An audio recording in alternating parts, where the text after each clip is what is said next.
ازيكم يا حبايب قلب ام لولي؟ عاملين ايه؟ يا رب تكونوا بخير يا حبايب قلبي.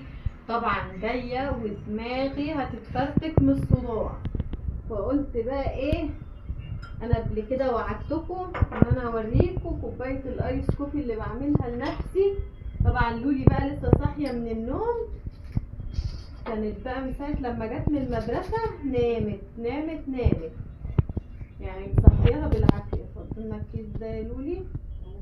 انا بحب استخدم في كوبايه الايس كوفي 2 نسكافيه بلاك، وانت بقى اي نوع متوفر عندك حطيه اللي يريحك يعني.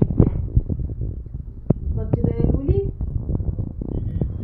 لازم حاجه كده يا جماعه تظبط الدماغ. اللي بقى بيظبط لي كوبايه الايس كوفي كيس الفانيليا ده، بس طبعا مش هنحط كله، يعني هنحط حبه منه. فده يا لولي سيبيني انا افضيه عشان ايه ما يتفضاش كله، عشان مش عايزه افضيه كله.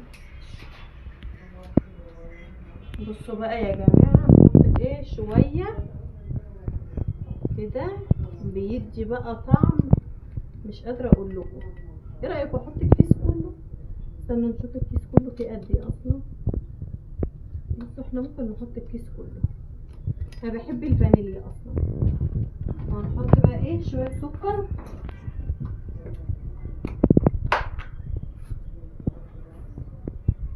سكر بقى على حسب الرغبه بقى، يعني شوفي انت بتحبي السكر بتاعك يبقى ايه يا ستي يا سكر، انت يا اللي زي العسل يا اللي بتتفرجي عليا. ده التلج بتاعنا اهو. استنوا بس ايه، هفصل اجيب الميه وارجع لكم تاني. بصوا بقى هنا ايه، كنت غاليه ميه عشان ايه ندوب النسكافيه مع السكر والفانيليا. استنونا هنديله تقليبه كويسه ونرجع لكم تاني.